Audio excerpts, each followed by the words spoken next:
नीता को तारीफ से पता ही नहीं था। घर के सारे काम एकदम सही से करती थी, खाना बहुत स्वादिष्ट बनाती थी। लेकिन फिर भी आज का खाना अच्छा था, बहू ऐसा उसकी सास कभी भी बोलती नहीं थी। और पति भी कभी उसकी प्रशंसा नहीं करता था। उसके बनाया हुआ खाना चुपचाप खाकर उठकर दोनों पति और सास चले जाते थे। उसने खाना खाया या नहीं, इससे उन दोनों को फर्क नहीं पड़ता था। सास को वो पसंद नहीं थी। उसके हाथों से जरा सी भूल हो गई तो सास तुरंत गुस्सा करती थी। उससे बुरी बात यह थी कि उसके पति और उसके बीच बातचीत भी ज़्यादा नहीं होती थी और उन्हें ये चुप्पी बनाए रखी थी। वह उस पर ध्यान नहीं देता था। परदेश में पढ़ाई करने गया हुआ छोटा देवर मात्र समय समय पर नीता को फ़ोन करता था, पूछता था, भाभी कैसी हो। उसका फ़ोन आने पर नीता बहुत खुश होती थी। अपना मन हल्का करने का उचित स्थान था नीता का। कुछ ही दिनों में देवर की पढ़ाई खत्म हो गई और वह घर आया। थोड़े समय के भीतर उसे एक अच्छी नौकरी भी मिल गई। नीता को बहुत आनंद हुआ। नौकरी लग जाने के बाद उसकी सास अपने छोटे बेटे की शादी के लिए बातचीत करने लगी, पर देवर को एक भी लड़की पसंद नहीं आती थी।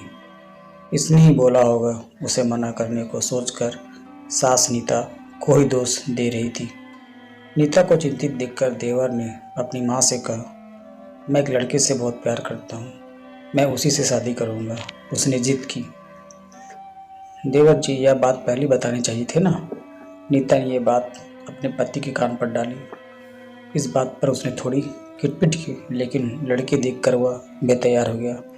सवाल बचा सास का, अपने छोटे बेटे का मन कैसे दुखाएगी वह। बाद में उनकी भी हाँ हो गई। नीता को बहुत खुशी हुई।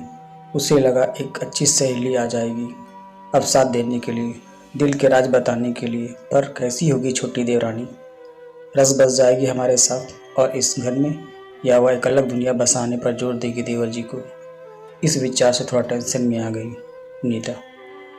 कुछ दिनों बाद नीता की छोटी देवरानी चौखट लांघकर घर में आई। देवरानी ने घर में आते ही सारे घर की जिम्मेदारी अपने हाथों में ले ली। अब सास ने अपनी छोटी बहू की ज़्यादा ही तारीफ करना शुरू कर दिया। उसे माँ जैसा प्यार करने लगी। यह देखकर नीता की आंखों में आंसू आ जाते। वो सोचती, मैं भी तो यही काम करती थी, फिर मेरे साथ ही ऐसा बर्ताव क्यों। अब थोड़े दिनों बाद छोटी देवरानी पूरे घर पर राज करेगी और फिर मेरी जगह वहाँ पर कोनी होगी। अपने विचारों में खो गई नीता।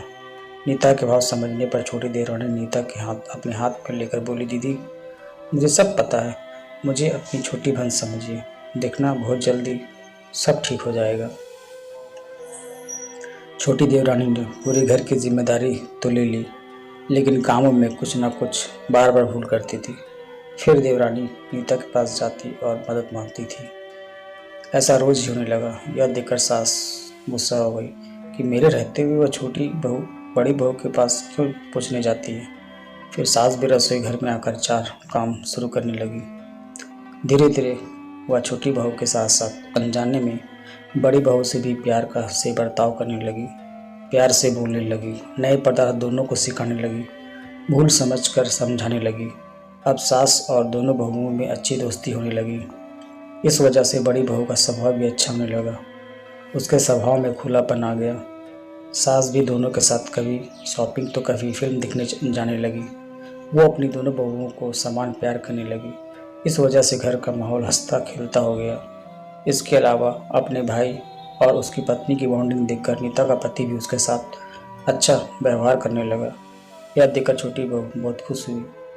दीदी घर पर पहले आप ही का हक था, ऐसा बोलकर छोटी बहू ने पूरी घर की जिम्मेदारी अपनी जेठानी को दे दी।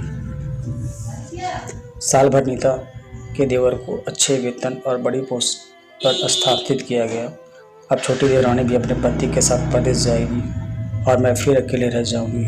इतना ही नहीं, इतने सालों बाद सास का व्यवहार जो इतने सालों बाद बदल गया था, वो फिर से वही हो गया। तो इस विचार से नीता डर गई। देवरानी की नीता को इतनी आदत हो गई थी कि उसके बिना घर काटने को दौड़ेगा। देवरानी के आ जाने से घर का माहौल बदल गया था। वह थी ही ऐसी खुशमिजाज और ऊर्जावान, जैसे का नाम से पता चलता है। यहाँ देवरानी की हालत भी कुछ अलग नहीं थी। उसे दुख हुआ कि यदि यहाँ रहना पड़ा तो उसे अपने पति से दूर रहना पड़ेगा। नीता के देवर के जानने की गड़बड़ और देवरानी मात्र टेंस के कारण नीता सोच में पड़ी। अंत में उसने देवरानी को पूछा तो देवरानी ने जवाब दिया कि दीदी, मैं सारा दिन नए स्थान पर अकेली रहूँगी, उससे अच्छा मैं यहीं हूँ।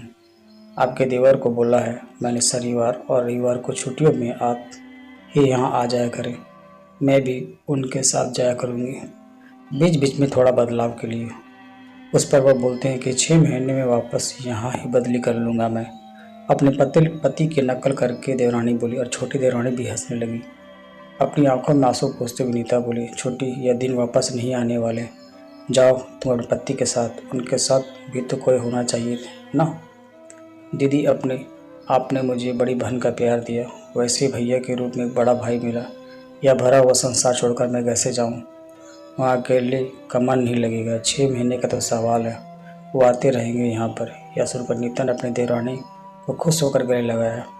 तभी देवरानी नीता को बोली, अपने पति के साथ एक अलग जीवन बनाने में समय नहीं लगता, अपनों में रहकर पति की प्रतीक्षा में ही आनंद है। दोस्तों, 2 अलग अलग घर और ससुराल से आने वाली ये लड़कियां अपने नए घर के लिए सब कुछ करती है, पता ही नहीं चलता है कि कब एक दूसरे की आदत हो जाती है। सच में देवरानी और जेठानी का रिश्ता बहनों से कम नहीं होता। कहानी अच्छा लगा तो प्लीज़ सब्सक्राइब कीजिएगा। Thank you.